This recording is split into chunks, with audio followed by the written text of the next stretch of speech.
Muy buenos días entonces a todos, a todas. Muchas gracias por estar con nosotros en este tercer webinar. Tercer webinar ya, mire cómo pasa el tiempo, pasa volando. En este tercer webinar sobre el conocimiento de los niños, niñas y adolescentes tenemos como nuestra invitada especial a María Paz Badilla. Ella es psicóloga clínica y terapeuta familiar. Luego le vamos a dar un poquito más de espacio para que ella misma se pueda presentar. Y como siempre, quienes ya han participado constantemente en los otros dos webinars, tenemos una parte en donde María Paz, en este caso, nos va a dar una charla respecto a esta temática, y posteriormente tenemos nuestro taller, en donde vamos a tener la oportunidad de compartir entre todos y todas ciertas experiencias en sus propias residencias respecto a este tema de conocimiento de los niños, niñas y adolescentes. ¿Sí? Me gustaría, antes de que María Paz dé inicio a esta charla, poder recordar nuestra página web, nuestro sitio web, donde ustedes ya han ido ingresando y que pueden revisar todo el material disponible que se encuentra en este sitio web. Debiesen estar viéndolo en estos minutos. Me dan un dedito que sí, veo a Daniela que me dice que sí. Perfecto. Solo recordar que nuestro sitio web ya es protege.ie.cl. Y si ustedes ven acá, al ingresar al sitio les va a aparecer esta página inicial en donde hay 5 dimensiones, y si ustedes ven, una de ellas está en un color distinto. Eso quiere decir que es en la dimensión que está habilitada, ¿sí? Entonces ingresamos en ella y ahí inmediatamente ustedes van a ver, voy a dejar esto acá, las 4 buenas prácticas con las cuales vamos a trabajar, porque nos queda la última, y otras que ya han trabajado, como es la buena práctica 1, relación basada en la empatía, la buena práctica 2, centralidad del buen trato, y hoy en día estamos en este tercer ciclo, conocimiento de los niños, niñas y adolescentes, y nos queda nuestra última práctica, valor de la vida cotidiana y los ritos. Entonces yo los invito a que ustedes puedan ingresar en esta buena práctica 3, ¿sí? Aquí ustedes van a encontrar una serie de materiales de apoyo, de actividades que pueden compartir en su comunidad de WhatsApp, o bien simplemente pueden hacerla a nivel individual o a nivel de su residencia y compartirlas entre todos, ¿ya?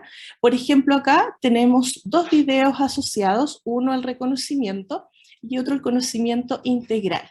Y por otro lado tenemos una ficha titulada ¿Cómo implementamos estas buenas prácticas?, ¿cierto? En donde ustedes pueden ir haciendo clic en estas flechitas y va a aparecer el contenido disponible referente a esa implementación, ¿sí? Así que, como ustedes ven, es muy fácil de poder ingresar. Yo sé que varios de ustedes ya lo han hecho, pero quienes aún no han podido revisarla, los invitamos a poder hacerlo, ¿sí? Voy a hacer clic aquí, en este video. Ustedes me avisan si se escucha.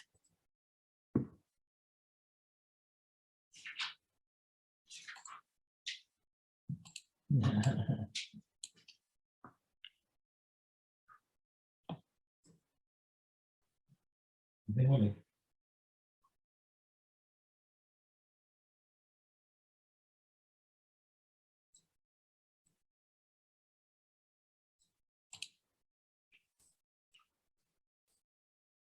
No, Andrés, Andrés.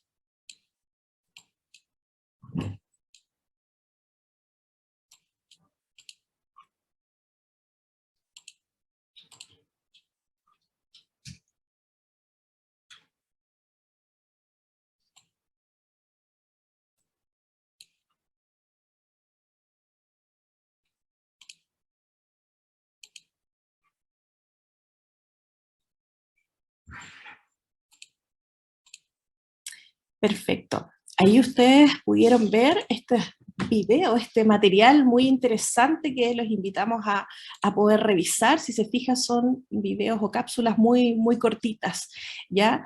Y por otro lado, contarles que aquí hay un espacio de acceso al webinar que va a estar disponible durante esta o la siguiente semana para que lo puedan revisar nuevamente, o bien para quienes no pudieron acceder, contarles que existe este espacio. ¿Ya?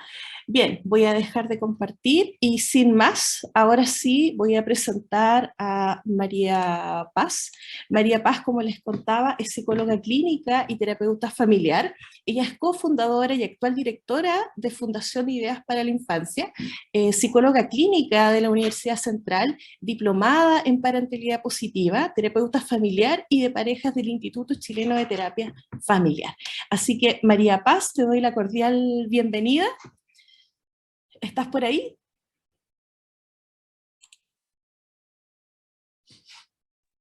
Ahí sí, Sí. me decía que me tenían que aceptar que estaba enmudecida, estaba enmudecida. Perfecto, ahora sí. Bien, bueno, primero un honor, un placer poder estar nuevamente en este espacio. Yo creo que en los tiempos actuales estos espacios de encuentro son fundamentales. A veces se nos hacen cortitos, pero es interesante pensar que creo que ahí hay un doble como... Hay un doble objetivo, ¿no? Por una parte es como el contenido per se de lo que vamos a abordar hoy día en este espacio, pero por otro lado es sentir tantos corazones, somos 109 personas latiendo, 109 personas conectadas en función de un tema que nos mueve, 109 personas con voluntad, con motivación, con ganas de gestar, generar comunidades de aprendizaje.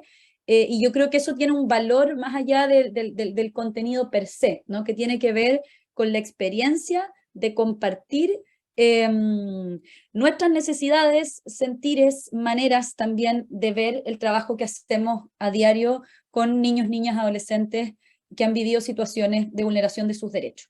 Entonces creo que ese es un punto que es importante y es una de las razones también por las cuales yo me he dedicado a los grupos, a formar y a generar este tipo de espacios, porque yo creo que uno también se nutre de sentir que no está solo o sola en esta práctica, ¿no? Y creo que esa es una cuestión que es bien relevante y que un poco se agradece también a la corporación, a ¿cómo se llama? La universidad y a todos los que están en el fondo haciendo este proyecto posible, el que nos podamos detener a tener este espacio, ¿ya? Así que dicho eso, voy a agregar que soy madre también, que es una de mis tareas. Como, además de todo lo que hago, tengo 2 hijos, una hija y un hijo de 8 y 4 años, que están cada vez más divertidos, cada vez con sus necesidades más explícitas y desde ese lugar cada vez me generan un desafío más importante en lo que es el cuidado cotidiano. Bien, voy a partir para que nos alcance bien el tiempo. Recibí esta linda invitación en torno a el desafío de poder pensar el conocimiento integral y el reconocimiento de los niños, niñas, adolescentes con quienes trabajamos. Y pensé que lo más importante para el día de hoy es poder poner en relevancia cómo cultivar nuestra capacidad de sintonizar con esas necesidades, ¿no?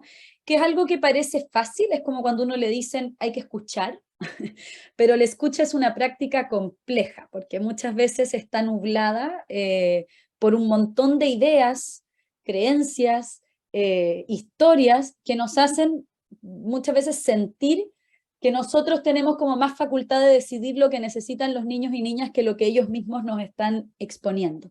Y por eso está esta idea de la sintonía y de poner relevancia a cómo nosotros como adultos, adultas, vamos trabajando esa posibilidad de sintonizar desde un reconocimiento genuino a los niños y niñas con quienes trabajamos, a quienes acompañamos, a quienes cuidamos, criamos, ya sean parte del contexto laboral y también parte de lo que es el contexto de nuestra propia vida cotidiana, ¿ya?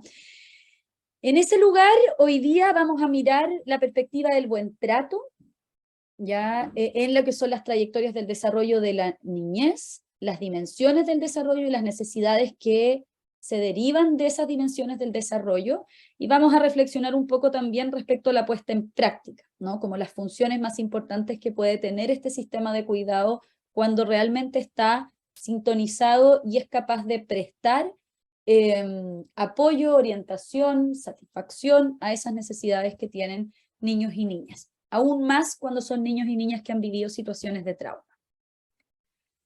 Desde ahí vamos a partir como problematizando algunas cosas que eran típicas de cuando nosotros éramos niños o niñas. ¿A quién no le pasó alguna vez que le dijeron que se tenía que sentar en la mesa del pellejo? O que le dijeron que había que comer y callar. Plato típico de mi época, come y calla. Que decidieron por ustedes sin preguntarles.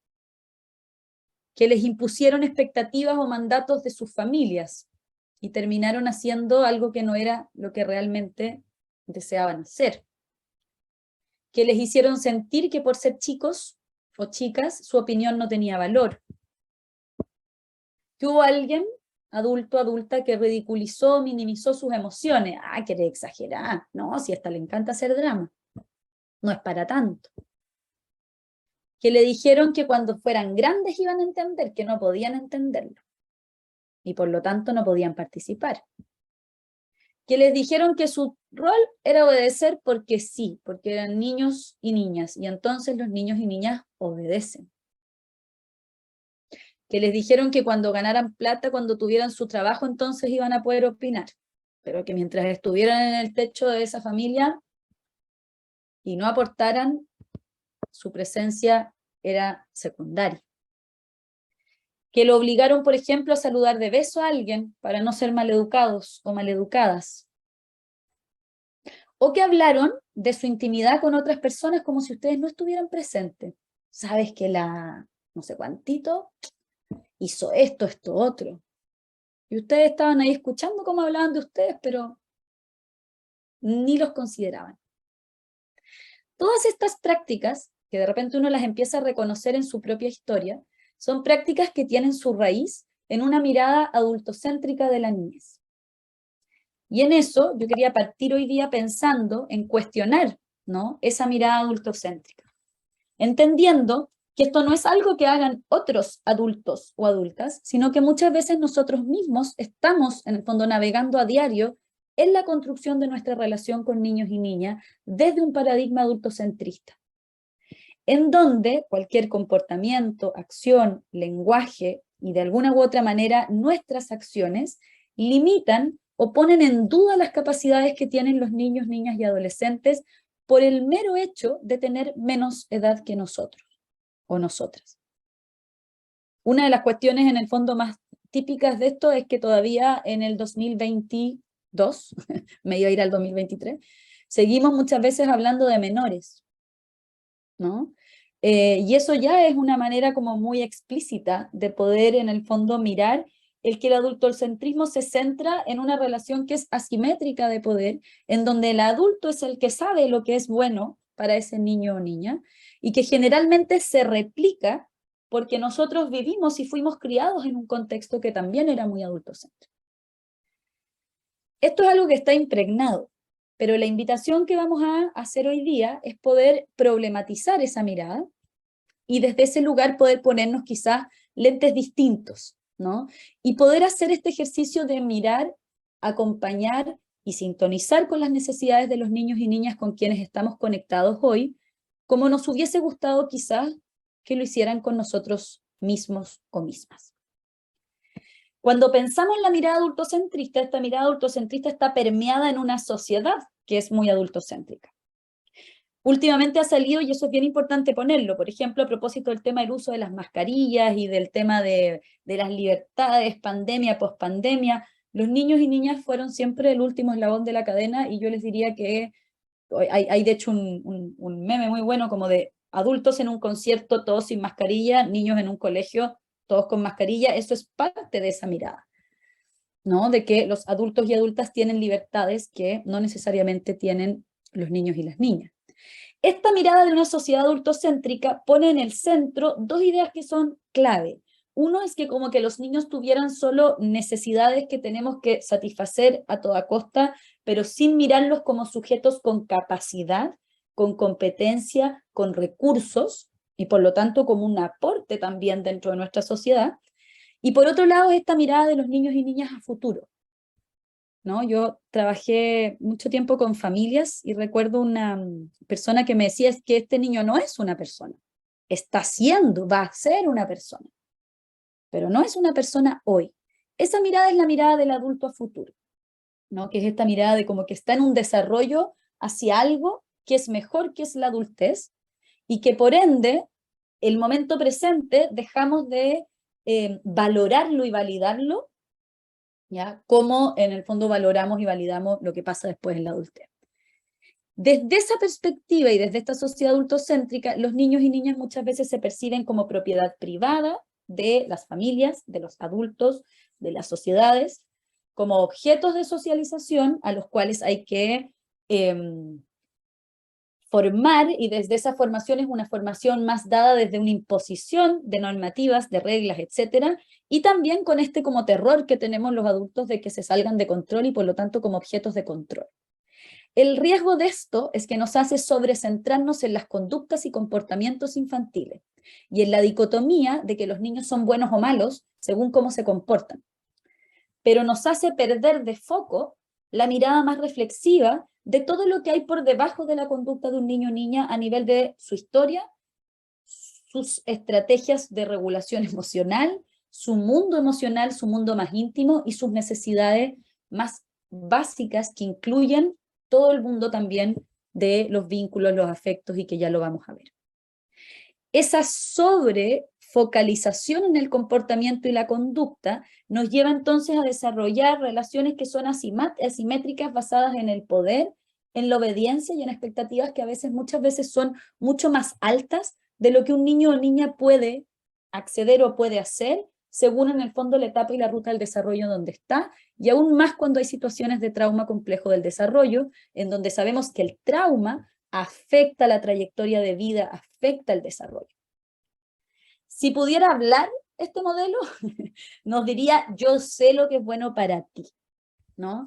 Y desde esa perspectiva, en el yo sé lo que es bueno para ti, dejo de entender al niño o niña, al adolescente, como un legítimo otro, como dice Maturana, ¿no? Sino que es un otro que está al alero de que yo lo arme, lo desarme a mi pinta.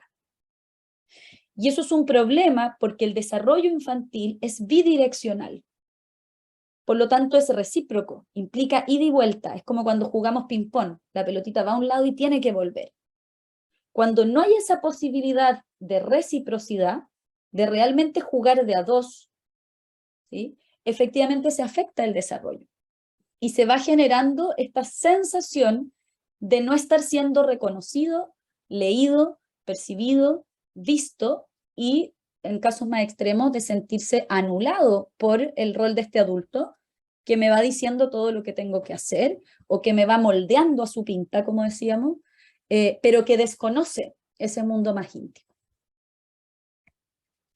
Si lo miramos desde esta metáfora que les quiero ofrecer, podemos mirar con lentes distintos. Los lentes adultocentristas son lentes oscuros y son lentes que tienden a cerrar la mirada, ¿no? Es una mirada que quizás es más enjuiciadora, es una mirada que muchas veces está teñida por nuestra historia, por lo que nos hicieron creer que era bueno en función de cómo también fuimos generaciones anteriores criados con modelos más autoritarios.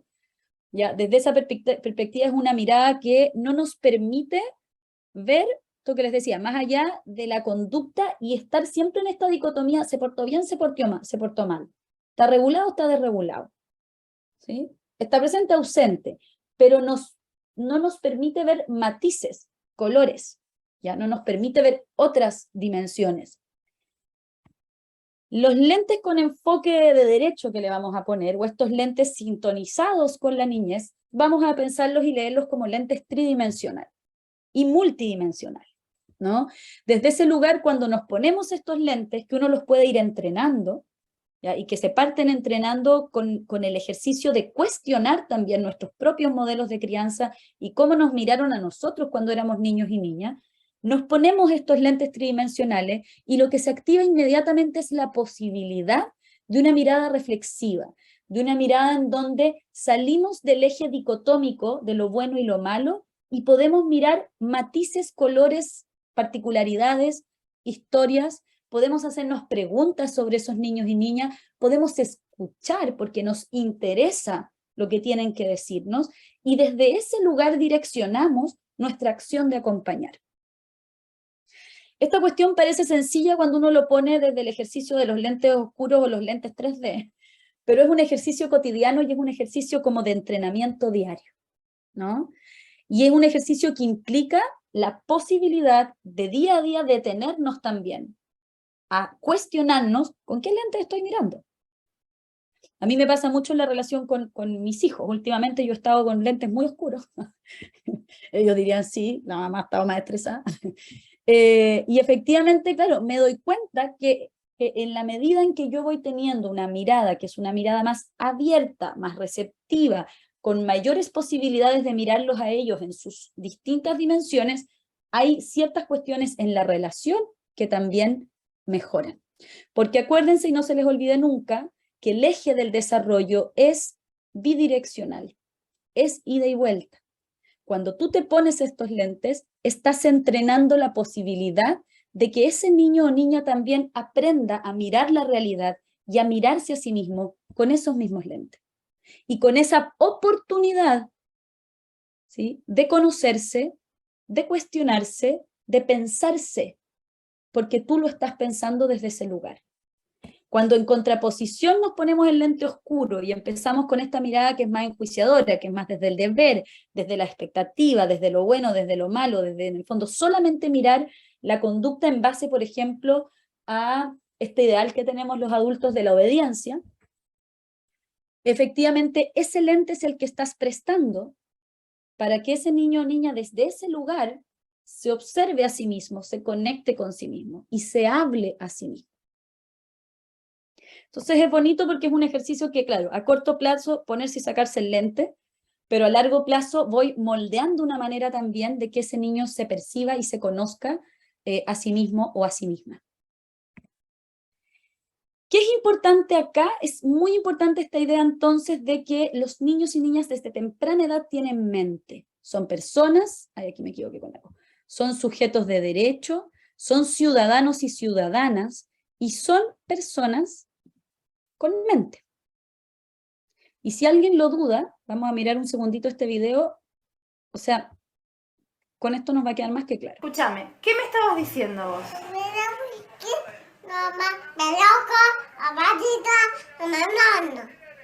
¿A dónde? ¿Cara de ¿Vos sos mi cara de papá? Vení que tenés una zanahoria. Pero no entendí la parte que vos estabas nombrando. A papá, a mamá, a la tata. ¿Y la bebé nunca la nombrás?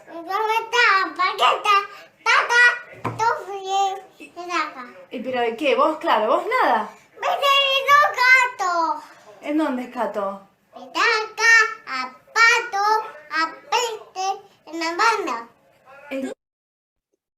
Este video muestra esto que les estoy diciendo. A temprana edad no hay lenguaje, todavía desde la perspectiva como de la emisión del lenguaje con las palabras específicas, hay una intención comunicativa, hay una mente que está pensando, que tiene ideas, intenciones, sentimientos, necesidades, opiniones, está expresando esa guagüita, ese niño debe tener 1 año, su deseo y su comprensión del mundo, sus intereses, ¿sí? Por lo tanto, es interesante esta idea de pensar que cuando estamos frente a un niño o niña, ¿sí?, estamos frente a otra persona, pero estamos también frente a una mente que tiene contenido propio, ¿no? Y que ha ido también tomando y absorbiendo distintas cosas del ambiente en el que le ha tocado vivir y con el que le ha tocado relacionarse. Y cuando obviamente hay situaciones que son situaciones de trauma, de violencia, traumas transgeneracionales, etcétera, esa mente es una mente en el fondo que va a necesitar de tiempo, de atención, de volver a confiar, de poder ir aprendiendo también de otros vínculos que sean vínculos más seguros o más sanos. Escúchame. Desde ese lugar, acompañar el desarrollo desde el marco del buen trato es crucial para poder hacernos la pregunta de cómo conocemos y cómo reconocemos las necesidades de los niños y niñas. Es decir, no basta con saber qué es lo que un niño o niña necesita, hay una actitud desde estos lentes tridimensionales de buen trato que va moldeando la posibilidad de responder asertivamente a esas necesidades. Y de responder asertivamente no en función de una receta universal, sino que de responder asertivamente en conexión con quién es ese niño o niña, con cuál es su historia, con cuáles son, habiéndonos hecho esas preguntas, las ideas que rondan en su mente, con cuáles son sus deseos, con cuál es su visión del mundo, con qué lentes ese niño o niña está mirando el mundo. Sus necesidades se van a ir dibujando en torno a eso. Y nuestra capacidad de responder desde un marco de buen trato implica hacer este ejercicio de observar primero, sensiblemente, a ese niño o niña antes de rápidamente generar una respuesta que puede no tener pertinencia con lo que realmente está pasando en la intimidad, ¿no?, de su mundo emocional. Yo siempre hago este ejercicio de pensar como la punta del iceberg y todo lo que hay hacia abajo, la conducta generalmente es la punta del iceberg. Hacia abajo está la historia, está el mundo más íntimo, con todas las emociones y todo lo que movilizan las emociones de esos niños y niñas, y más abajito están también sus necesidades como fuente y motor de vida.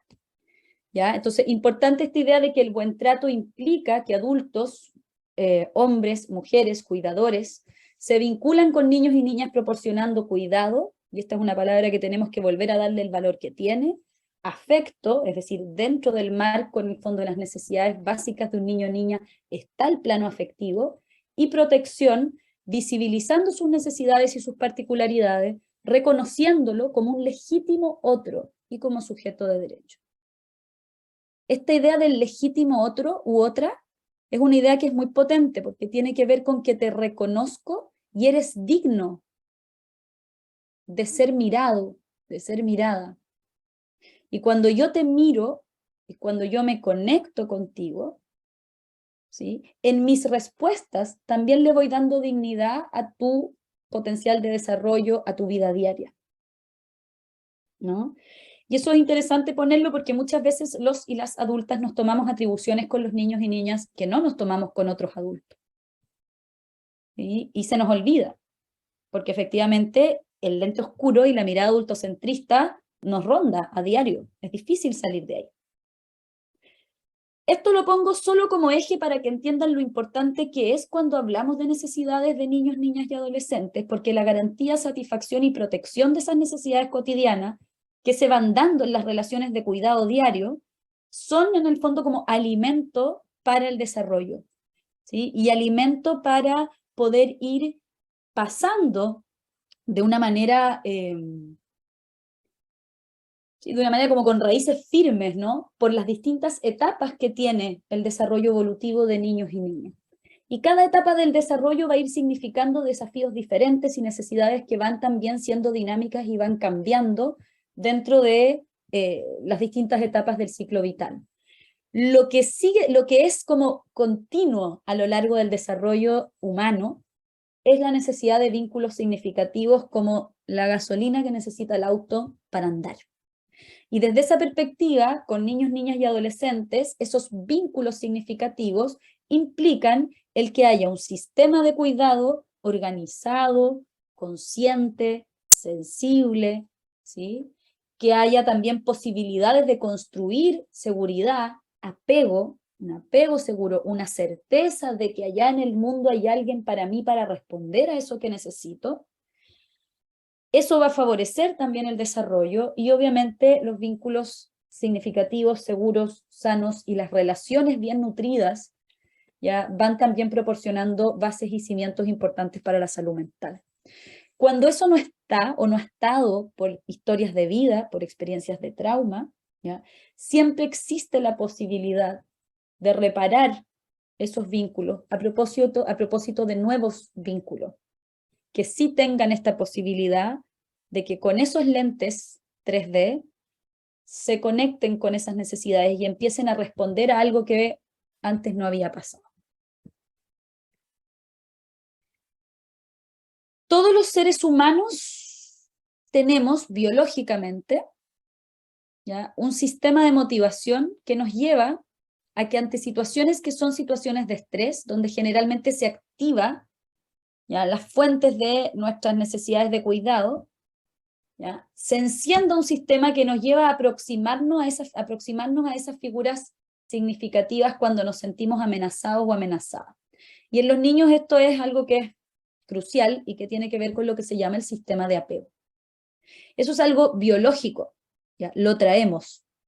Y lo traemos de tal manera que frente al estrés se activa la conducta, por ejemplo, en un niño chiquitito el llanto, y ese llanto es un llamado para buscar regulación, para buscar proximidad, para buscar un refugio en un momento en que me siento, ¿sí?, mal, amenazado, con miedo, con frío, con hambre, etc.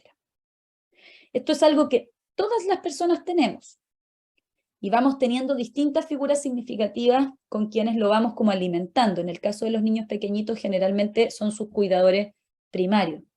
Pero además de tener este sistema de apego que se activa y que nos hace ir a buscar refugio cuando estamos sintiéndonos amenazados, tenemos otro sistema que es el sistema de exploración y aprendizaje, que cuando estamos en calma y cuando efectivamente hay una situación que se percibe como tranquila, se enciende y nos ayuda a salir a explorar. Y va facilitando la posibilidad también de la autonomía, que también es una necesidad básica de los niños y niñas, sentir que van teniendo facultades para poder moverse en el mundo en el que viven. Esto es importante, ¿por qué? Porque en la base de nuestras respuestas nosotros vamos dando la posibilidad para equilibrar ambos sistemas. Es decir, esto es lo que se llama la construcción de un círculo de seguridad. Te dejo ir para que vayas explorando, pero si te pasa algo, puedes volver. Una vez que te presto, desde mis lentes 3D, calma, regulación, apoyo, ¿sí?, que te ayuda a bajar el miedo, entonces puedes volver a salir a explorar. Porque sabes que pase lo que pase, va a haber alguien ahí y estoy yo para poder acompañarte en ese proceso. Eso es lo que se llama como un marco de certeza, de seguridad básica, que permite que los niños vayan avanzando y que vayan en el fondo sorteando también y aprendiendo a lidiar con sus propias necesidades y a ir como generando estrategias para poder también satisfacerlas, ya sea desde el pedido de ayuda, ya sea desde el buscar ellos estrategias para poder en el fondo satisfacerlas, ya sea en función de hacerlo con otros amigos, amigas, en la medida en que van siendo más grandes. Pero este circuito es importante cuando hablamos de necesidades, porque una de las necesidades básicas que tenemos las personas es la necesidad de poder construir un sentido de seguridad. Y ese sentido de seguridad lo construimos generalmente desde nuestros sistemas de cuidado. Y el trabajo que ustedes hacen en su base, el trabajo con el trauma relacional temprano, como satisfacción de necesidad básica, está en la reconstrucción de ese sentido de seguridad. Desde las prácticas cotidianas y desde los vínculos que generamos con esos niños, niñas y adolescentes, y desde también todo el marco en el fondo que implica el cómo vamos entregando predictibilidad, cómo vamos entregando afecto, contención, cariño, y no volvemos a dañar. Dicho eso, esta frase la encuentro magistral, que es que dice: no hay segundas oportunidades para vivir la niñez, hagamos que esta etapa sea memorable. Y desde esa perspectiva, desde el momento en el que nos toque estar presente en la vida de un niño, niña, adolescente, esto tiene que estar grabado en nuestra mente. Cada uno de nosotros, en función a cómo responde a esas necesidades, es potencialmente también una posibilidad de un vínculo seguro. Y eso creo que es sumamente relevante como en torno a poder darle también un valor al rol que tenemos en la vida de los niños y niñas a quienes acompañamos. Me van diciendo con el tiempo, porque yo soy buena para hablar. Vamos bien, María Paz. Ya. En eso, en esta idea que yo les decía de las necesidades de los niños y niñas siempre se van a expresar en función de la conducta, sobre todo con los más chiquititos, pero en el caso de cuando han habido más situaciones o experiencias de trauma, los y las adolescentes también quedaron muy pegadas en el plano de la conducta. Es decir, un adolescente que no tuvo un espejo, alguien que le ayudara a ponerse el lente tridimensional y entender qué le pasa, probablemente va a tener mayor impulso, ¿sí?, de desregulación y por lo tanto de, por ejemplo, reaccionar con conductas que visiblemente nos hacen mostrar que algo le pasa, pero no sabe traducir eso que le pasa. La sensación en el cuerpo, cuando tú, en el caso, por ejemplo, de esta guaguita que está acá, ¿no? La sensación en el cuerpo de sentir hambre, de sentir frío, de sentir miedo, ya se vuelve tremendamente aterradora muchas veces cuando tú has vivido situaciones traumáticas. En el mejor de los casos, la necesidad se expresa en la conducta del llanto, por ejemplo, es una conducta de apego, es un llamado, y la conducta que van presentando niños y niñas en distintas situaciones generalmente implican un llamado y implican ponerse los lentes tridimensionales y pensar, ¿qué es lo que me está diciendo? ¿Qué es lo que le puede estar pasando? ¿De dónde le está pasando esto? ¿Esto es nuevo o es siempre así? En este caso hay una demanda de ayuda, ¿no? Me siento mal. Y es el ejercicio de la observación, de la lectura de esa señal, de leer, de mirar esa conducta, lo que nos lleva a decir, algo necesita este niño, ¿no? Y entonces se activa esta función de regulación, de tomar esa necesidad y de alguna manera devolver algo que produce calma. En el ideal, ¿ya?, esto en la medida en que se va dando, de manera continua en el desarrollo, a los niños y niñas les permite predecir cómo se va a comportar su cuidador o cuidadora, y por lo tanto le permite desarrollar una confianza básica de que cuando hay malestar o cuando le pasa algo, hay fuentes de seguridad allá afuera. Cuando eso se va repitiendo, los niños pueden hacer ese ejercicio después de manera como individual, ¿no? Pueden incorporar esas estrategias y empezar a usarlas a los 5, 6, 7, ya después más grande. Cuando esto no se ha dado de esta manera, el niño o niña, esta guaguita, queda en una situación que es una situación como de una especie como de miedo, de desconfianza, de sentir que llore, patalee, tire las cosas, se quede calladito. A nadie le importa lo que esté pasando allá adentro. Y por lo tanto, queda sin estrategias para después poder lidiar con todo ese mundo y toda esa revolución de emociones y de necesidades que se van generando a lo largo del desarrollo. Ya, esto lo pongo porque es importante en torno a cómo también la necesidad de autorregulación, de ir desarrollando autonomía, como este niño o niña ideal que a veces nos hacemos en la mente los adultos desde el mundo más adultocentrista, implica el que hay un trabajo detrás de eso. ¿Sí? Y cuando eso no está, es muy esperable que un niño que ya es más grande, ¿ya?, quede atrapado en una emoción igual que esta huevita pequeñita. Y lo que pasa es que creció, lo vemos de 12, pero la sensación de miedo, de inseguridad, de que no hay nadie ahí, de que en el fondo no entiendo lo que me pasa, ahí parece que se cortó, el que no entiendo lo que me pasa, es muy similar a lo que le pasaba cuando era guaguita. Y cuando uno conecta desde ahí, podemos entender que nuestras funciones van a ir respondiendo a distintas dimensiones de necesidades que se van tejiendo en el desarrollo.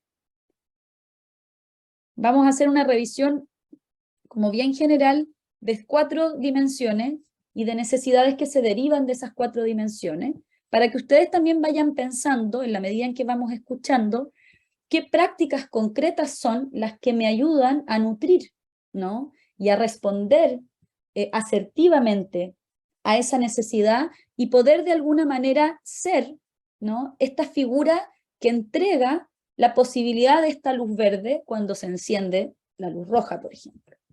O que entrega la posibilidad de ponerse estos lentes tridimensionales para poder ofrecer un conocimiento también a esos niños y niñas de lo que les puede estar pasando dentro. Los adultos y adultas tenemos este rol de traducir en palabras muchas veces el mundo a los niños y niñas.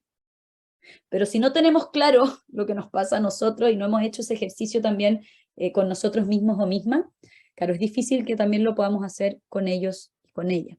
Por eso está esto de lo bidireccional. El trabajo en el desarrollo de nuestra persona es sin duda un pilar para poder acompañar a un niño o niña en el desarrollo.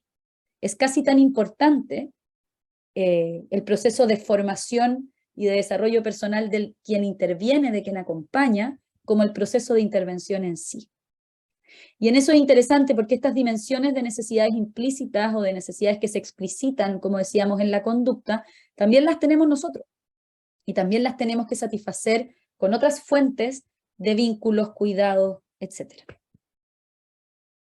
Entonces, dentro de la dimensión fisiológica, vamos a poner 3 cosas que son como bien importantes, pueden haber más, pero voy a iluminar esas 3 en función del tiempo.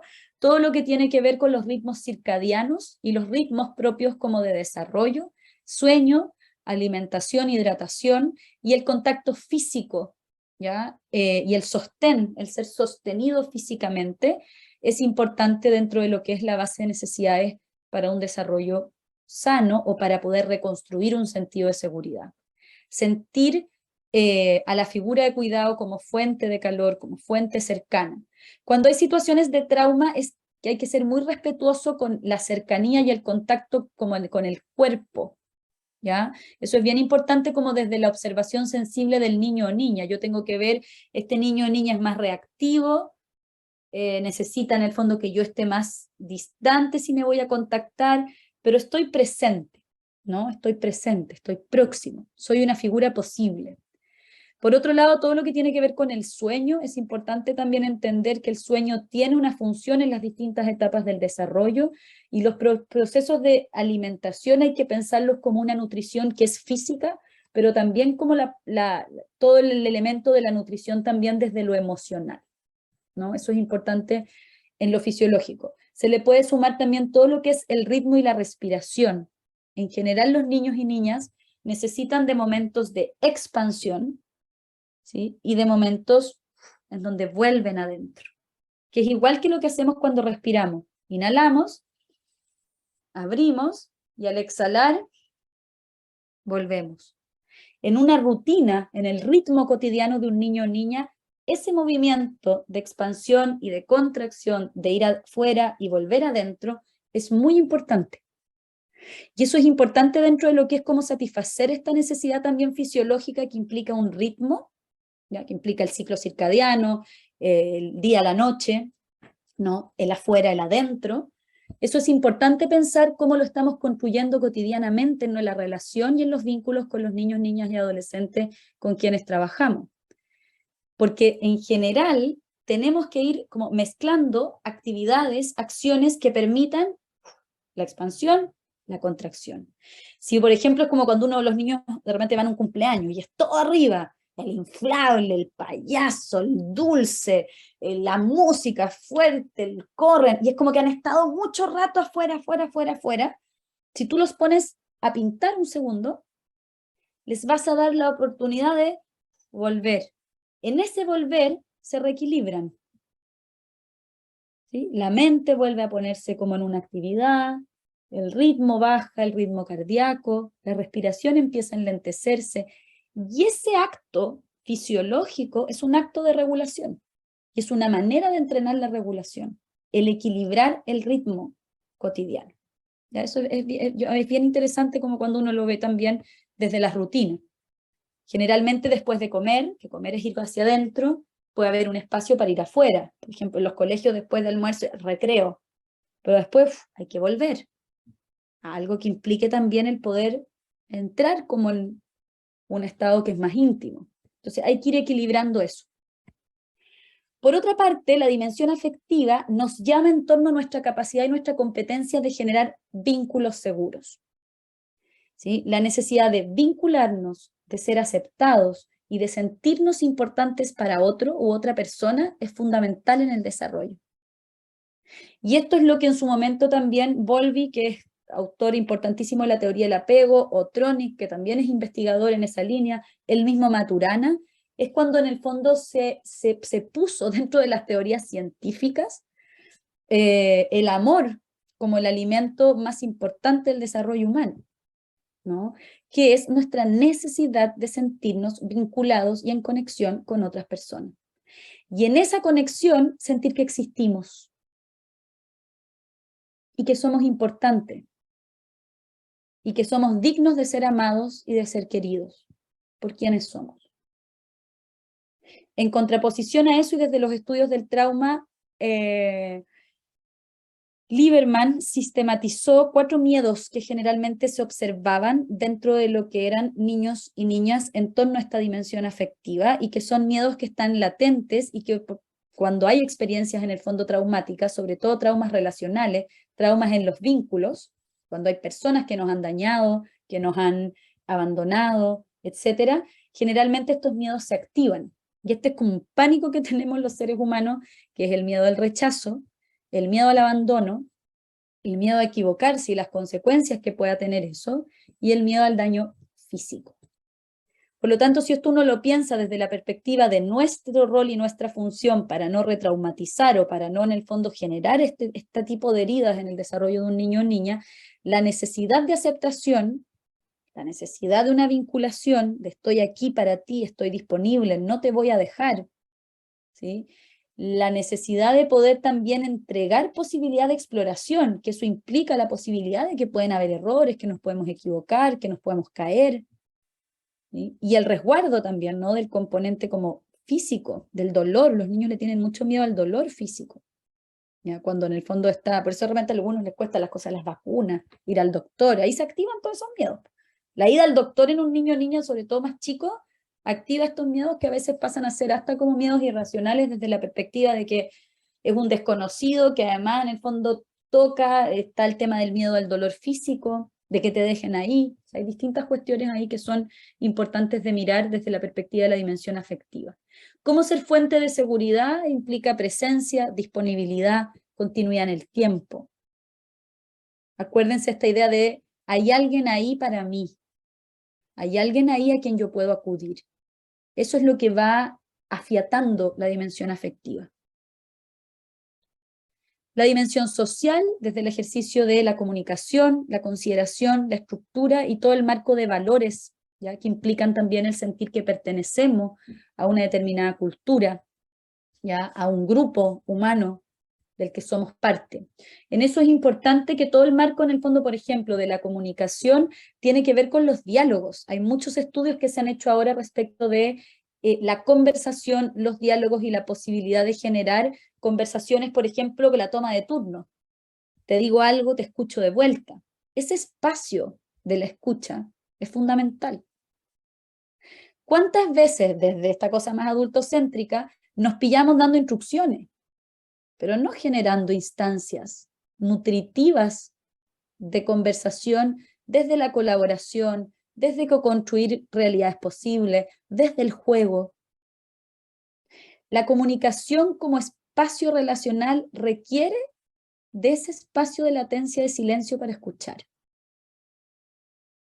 Y requiere de que haya un diálogo, que haya ida y vuelta. Por lo tanto, cuando nos ponemos en esta posición de solo dar instrucciones, por ejemplo, o de solo hacer preguntas, ¿dónde estabas? ¿Qué pasó? ¿Cuándo fue? Y no dejamos ese espacio, que es ese espacio para que quien está al otro lado nos devuelva, frenamos la posibilidad de satisfacer, ¿no?, esta dimensión. Cuando está este juego de ping-pong, y cuando hay ese espacio de latencia en donde yo cierro mi boca y empiezo a escuchar, me pongo mis lentes tridimensionales y empiezo a desarrollar la capacidad de escuchar más allá de lo que estoy escuchando, ¿no? Es como de poder escuchar lo verbal, lo no verbal, de mirar esos gestos, de entender no solo lo que me está diciendo, desde dónde me lo está diciendo. ¿Qué de lo que este niño o niña adolescente me está compartiendo tiene que ver también quizás con sus miedos? ¿O tiene que ver con su rabia? ¿O tiene que ver con que me está pidiendo algo pero no sabe cómo pedirlo? O sea, ese ejercicio es un ejercicio que es muy, muy importante para poder realmente construir estos espacios como de diálogo más horizontales también, ¿no? Comunicación colaborativa, por así decirlo. La consideración, reconocimiento, esto que decíamos, el legítimo otro, el explicitar, ¿no?, los logros, las habilidades, los recursos, los talentos, el poder poner foco en lo que ellos hacen bien, en el potencial que tienen, ¿sí? La estructura dentro del ambiente predecible, obviamente tienen que haber normas, tienen que haber límites, tiene que haber un encuadre. No hay posibilidad de un juego relacional sin un encuadre. Es como cuando vamos a jugar un juego de mesa, tenemos que saber cuáles son las reglas. Y ahí eso lo da también, hay un marco de estructura que también es importante. Y como decíamos, los valores, los principios, lo que compartimos, lo que nos une, el poder establecer desde cómo modelamos también una relación, desde cómo nos comportamos nosotros, vamos también entregando un mensaje en donde hay una posibilidad de, como decíamos, de generosidad, solidaridad, un sentido de justicia, de tolerancia.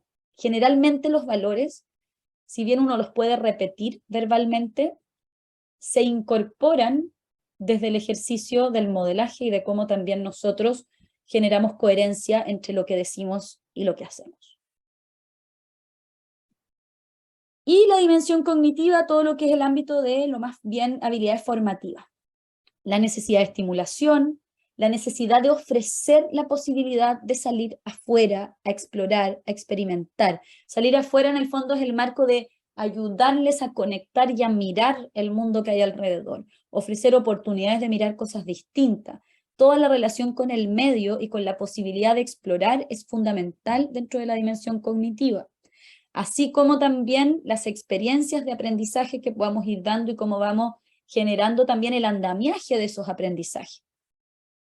Una de las cosas que se sabe cuando hay niños que han vivido situaciones de estrés crónico, por ejemplo, o estrés tóxico, es que hay dificultades muchas veces en habilidades básicas para el aprendizaje, como la capacidad de atención, concentración, ¿sí? Hay una desconexión, que no es un síntoma per se negativo, sino que son estrategias que ellos han ido desarrollando para poder lidiar con ambientes que son muy amenazantes. Por lo tanto, toda la dimensión cognitiva tiene que partir con una necesidad de poder enseñarles o ayudarles o acompañarlos en esto de ir ayudando a poner atención a ciertas cosas. ¿Sí? Poder trabajar, por ejemplo, en base a el juego conjunto, cuando son niños más chiquititos, con un niño que tiene dificultades en la atención y la concentración, que pueda estar 10 minutos jugando contigo, intercambiando turnos, y en una sola actividad es un tremendo logro. Y es una tremenda forma de entrenar también esa capacidad de sentirse llamado al contexto, al ambiente, al tocar las texturas, al escuchar de repente una música. Todo enseña, ¿no? Y desde esa perspectiva es interesante pensar cómo en el cuidado cotidiano hay distintas experiencias que se vuelven experiencias de aprendizaje y que van nutriendo, ¿ya?, la función cognitiva. Y obviamente el refuerzo de los logros y el explicitar esos logros y el manifestar ese apoyo es fundamental. Para ir cerrando, esta es la idea con la que quiero que nos quedemos. Nos ponemos nuestros lentes tridimensionales y hacemos este ejercicio de observación sensible. Te observo desde mi capacidad de detenerme, de observar y desde este lugar poder conectar con quién eres. Cuando hago ese ejercicio puedo darme cuenta de tus genuinas necesidades y de tus necesidades particulares también.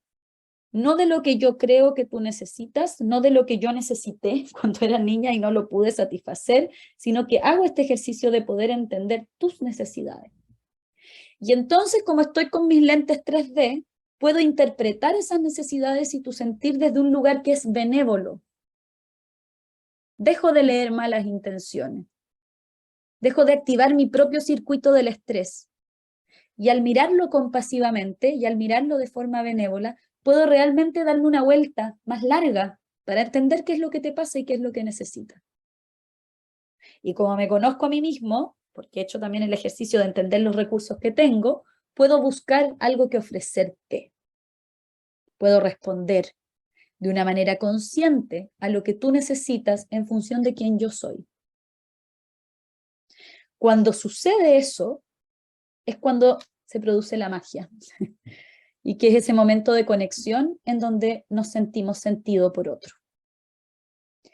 Y esa sensación de sentirse sentido por otro abre el espacio de que ese niño empiece también a auto-observarse y a empezar a construir este círculo de ambos lados, ¿no? Me observo a mí mismo, me doy cuenta de mis necesidades, voy aprendiendo a interpretarlas a propósito de cómo tú las interpretas. Voy aprendiendo a tener respuestas también, ya no tengo que ir todo el tiempo hacia ti. ¿Sí? Hay momentos que sí, hay momentos en que siento que tengo la capacidad de poder lidiar con mis propias mis propios miedos, por ejemplo. Este ejercicio es vincular y es la base del desarrollo socioemocional. Y es la base de la reparación también, ¿ya? De los vínculos cuando han habido situaciones de trauma relacional. Y es súper importante como ponerle énfasis, eso ya lo hablamos, a esta idea de que cuando nos ponemos también los lentes desde el lugar de los niños y niñas, que probablemente serían menos serios que nuestros lentes tridimensionales, cuando nos damos la oportunidad de ponernos los lentes de nuestros propios niños y niñas que fuimos, no se nos puede olvidar que el marco de las necesidades y de poder responder siempre tiene que estar conectado al juego. El juego en los niños es vida, el juego en los niños es impulso, es vitalidad, es creatividad, y es el espacio relacional perfecto para evitar la simetría de poder. Porque quedamos en una situación como de mayor igualdad y nos permite también construir una satisfacción de necesidades desde un lugar que es más genuino y que ellos pueden también orgánicamente manejar. ¿Sí? Así que vamos a pensar también en esta idea de nuestra función dentro del marco de el nutrir, ¿no? Nuestras respuestas desde el componente lúdico también. ¿Sí? Desde el tono de voz, desde nuestros gestos, desde nuestro cuerpo, desde lo que cantamos, desde la manera y las melodías en el fondo diarias y cotidianas que vamos dejando en la mente de estos niños y niñas, desde los juegos que conocemos, desde el sentarnos en un juego de mesa, desde el escuchar una canción con un adolescente, desde jugar cartas, desde acompañarlos a jugar videojuegos, los que juegan videojuegos. O sea, hay un espacio relacional que permite el juego, que abre la posibilidad de la construcción de este círculo virtuoso y que abre la posibilidad de que nos volvamos un otro u otra posible en esta construcción de la seguridad que veníamos comentando. Ahí quedé. No voy a avanzar más porque... Súper, María Paz. No terminamos nunca. Sí, súper, muchísimas gracias y qué buen llamado también a estar con nosotros mismos, con nuestro niño interior. Y el juego por parte de nosotros, nos olvidamos con el tiempo en nuestro quehacer. Así que muchísimas gracias, María Paz. Sin duda esto va a enriquecer las prácticas en cada una de las residencias, por sobre todas las cosas que nos diste algunos tips súper claves para poder ir trabajando de acuerdo a estas dimensiones. Y tenemos dos preguntas, veamos si las podemos responder muy concretamente, porque posteriormente tenemos nuestro taller, queremos alcanzar también a compartir en cada una de las comunidades. Hay dos preguntas en el chat, una de ellas es, ¿cómo trabajar mis resonancias que se activan con las actitudes de las niñas? Y por otro lado, ¿hasta qué punto el sistema de cuidado de una residencia le otorga al niño y adolescente vínculos significativos, pensando en que dura solo un tiempo y no es familia?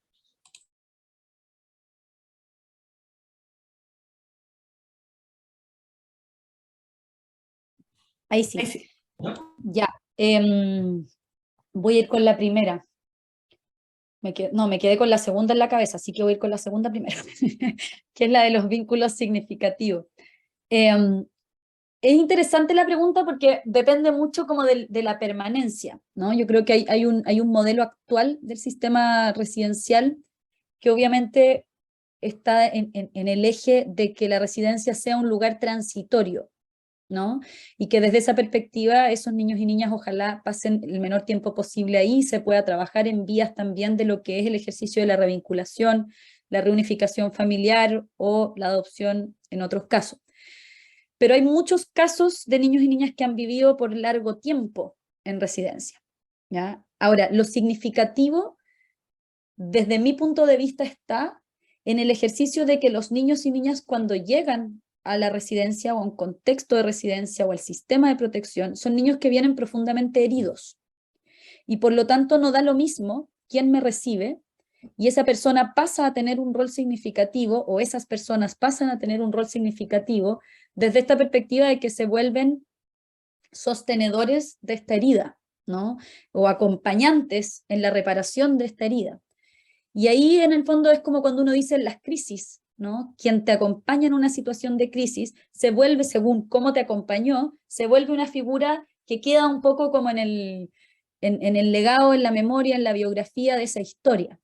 Y ahí en el fondo está todo el marco de los tutores de resiliencia. Para ser tutor de resiliencia yo no necesito necesariamente estar permanentemente con ese niño o niña. Hay veces que hay tutores de resiliencia que son momentos, que son cosas que vemos. Nunca se me va a olvidar, yo era muy fanática de un documental que se llama Chef Table. Vean la temporada 1, hay un chef que se llama Gagan. Y él vivía en la India, y él habla que vivía con un ambiente como de mucha pobreza, mucho estrés, y él en el documental habla de que a él le costaba mucho el colegio y lo sacaban mucho de la sala de clase, porque efectivamente no podía prestar atención, etc. Y cuando lo sacaban de la sala de clase se empezó a dar cuenta que había un lugar cerquita donde vendían como unas empanaditas típicas de la India. Y él cuenta que él era chiquitito, nunca alcanzó a ver a esa persona porque el mesón era muy alto, esta persona lo veía rondar y de repente él se empezó a acercar y el caballero le pasaba una empanadita por la rendija del local. Y él decía, yo ni lo veía, pero tomaba la empanadita. Y el sabor y la sensación de que esa persona en el fondo me acompañara en ese momento en que yo me sentía tan mal, se volvió como la fuente de lo que yo soy hoy día, que finalmente él se terminó dedicando a la cocina. Pero en esa historia está esta idea de las figuras y de los vínculos significativos, que a veces no son necesariamente vínculos de apego propiamente tal. Quizás no nos vamos a transformar en la figura de apego, pero somos una figura de apego transicional. Prestamos esa seguridad a propósito de esas acciones que son acciones contributivas a volver a confiar en un mundo que ha sido un mundo amenazante. Y esa cuestión también es importante en los equipos. A veces no todos o todas vamos a tener la misma calidad en la relación con los niños, niñas y adolescentes. A veces en el fondo hay gente que le toca también de más cerca ser esa figura. Y es importante que los equipos reconozcan y se hagan esa pregunta también, como ¿quién ha tejido un vínculo significativo con esta niña, con este niño, con este adolescente? Bueno, hay que nutrir eso, ¿no? Y hay que ocupar eso en función de este proceso. Pero es bonito cuando uno piensa que el vínculo significativo es un vínculo también que acompaña en momentos de adversidad. Y los niños y niñas que llegan a las residencias generalmente llegan con sus heridas muy abiertas, no solo por los maltratos o por las vulneraciones de derechos, sino que también por el acto mismo de salir, ¿no? De su familia de origen. Esa era una. Y la otra pregunta, lo de las resonancias. Yo creo que en el tema del trabajo con el trauma, el tema de las resonancias es muy importante, muy importante. Y una de las cosas que hay que repetirse como mantra es el que no es personal. O sea, en el fondo, lo que esos niños y niñas hacen, nos dicen, cómo se relacionan con nosotros, con nosotras, no es personal. Generalmente nosotros representamos para ellos una figura que ha dañado. O sea, en el trauma relacional lo que ha dañado es otro ser humano, por lo tanto nosotros en nuestra calidad de seres humanos somos gatillantes de ese trauma hasta que no demostremos lo contrario. Y eso activa muchas veces resonancias que tienen que ver también ahí con la pregunta de cómo los equipos van ocupando espacios reflexivos, y más que los equipos, porque no quiero ponerlo como en la responsabilidad del equipo, cómo las instituciones van dibujando en sus modelos de acompañamiento del trauma la perspectiva del ejercicio del acompañamiento reflexivo. Y de que hayan espacios de descarga, y que hayan espacios terapéuticos de acompañamiento de esos equipos, que muchos de ellos en el fondo o aguantan, o por otro lado tienen que ellos mismos hacer sus propios procesos terapéuticos sin que haya como un acompañamiento desde el eje de la modalidad de intervención. Y ahí yo creo que una pregunta que nos ayuda con las resonancias tiene que ver como con esto, bien simple, pero es como, ¿de dónde? O sea, primero aprender a leer las sensaciones. En general nosotros reaccionamos de abajo para arriba. Las sensaciones físicas, se me acelera el corazón. ¿Con qué lo asocio? O sea, me dio miedo. ¿Qué es lo que me da miedo? Me da miedo que esta chica, por ejemplo, reaccione mal. Esto es cuando lo podemos ver después, en el momento mismo uno reacciona como puede. ¿Qué es lo que me dio miedo? Me dio miedo que esta chica reaccionara mal. Y ahí uno lo pone en contexto, ¿no? Es como, ¿realmente estábamos en una situación en donde sí, estaba reaccionando mal. Ya. ¿En qué otras situaciones me he sentido así? Y a veces esos miedos son miedos compartidos también, a que las cosas se salgan de control, porque cuando éramos chicas en mi casa las cosas se salían de control y entonces tengo también como una resistencia, ¿no? Se activa mi propia defensa. Pero eso tiene que ver con el espacio reflexivo y con la confianza en los equipos. O sea, como con también ponerse los lentes tridimensionales con nuestros colegas. Porque a veces también es justo, pero ¿cómo te pasa eso? No, es que nosotros tenemos que ser neutrales, no nos puede pasar porque en el fondo... Y eso no es así. Trabajar con personas y trabajar con sufrimiento y dolor implica que eso sí nos va a afectar. Y a veces sí nos llevamos las cosas para la casa. Aunque queramos que no nos llevemos cosas para la casa, seguimos pensando. Por lo tanto, el espacio reflexivo de descarga, ya sea desde hablarlo con alguien, desde escribirlo, desde, hay gente que de repente, no sé, después al terminar el día te lavas las manos y sientes que en el fondo también te sacas un poco como esa energía o lo que ha ido pasando en el día, son ejercicios también de cuidado cotidiano de los equipos. Pero las resonancias generalmente se activan y es interesante que siempre hay un patrón. Yo creo que hay que buscar el patrón de la resonancia también. Porque a veces es como, chucha, siempre que hay, perdón, dije un garabato, siempre que hay una crisis, ¿cachai? O para quedar grabado, ¿no? Siempre que hay una crisis, o de repente siempre que llega un niño nuevo o una niña, a mí me pasa algo. Entonces, en general hay un patrón que se repite. Uno no anda activo con todos los temas. Hay un tema que puede ser como, uno podría decir, como en el guión de nuestra historia en el trabajo con niños y niñas, hay ciertos patrones, ¿cachai? Y hay ciertos temas como habituales. Yo creo que encontrar el tema habitual también es un buen enganche. Bien, súper, muchísimas gracias María Paz, espero hayan sido contestadas las preguntas, si quedaron en acuerdo o no en acuerdo, igual nos pueden señalar posteriormente, escribir en el chat, tal vez después si tienen otras preguntas, dejarlas ahí y podemos posteriormente enviarlas a cada una de sus comunidades en respuesta a lo que pueda señalarnos María Paz. Así que muchísimas gracias María Paz, de verdad muy, muy, muy agradecidos que ya nos estás colaborando en esta segunda versión de este proyecto, así que esperamos que si hay próximas puedas seguir acompañándonos también para seguir nutriendo cada una de las prácticas de la residencia. ¿Sí? Así que despedimos a María Paz, un fuerte abrazo María Paz, muchas gracias por tu voluntad, tu tiempo y disposición de haber compartido estos minutos contigo. Y ahora nos queda la segunda parte, muy brevemente, queremos que podamos reunirnos en las distintas comunidades. Antes de eso, avisarles que en el chat dejé el link para que puedan registrar su asistencia. Quienes tengan problemas en este minuto de poder registrarlo, pueden contactarse en cada una de sus comunidades en forma individual, la facilitadora les va a ayudar. ¿Ya? Así que quienes no tengan inconveniente, ya saben, está voy a volver a enviarlo, en el chat el link para que puedan registrar su asistencia. ¿Sí? Hoy en día, en este taller, lo que nos convoca es la siguiente pregunta. Pensando en tu convivencia diaria con los niños y adolescentes que viven en la residencia y dentro del esfuerzo por tener un conocimiento integral de ellas y ellos, ¿de qué forma identificas y trabajas tus propios prejuicios y sesgos, tanto sociales, culturales, generacionales y de género? Así que ahora los invito a darnos este breve espacio para poder conversar y después compartir entre todos, como otras veces lo hemos hecho, sus respuestas en un plenario, ¿ya? Así que a la cuenta de 3 van cada uno a sus grupos. Vamos a estar 15 minutitos, ¿ya? 1, 2, 3. Recuerden ir aceptando las salas.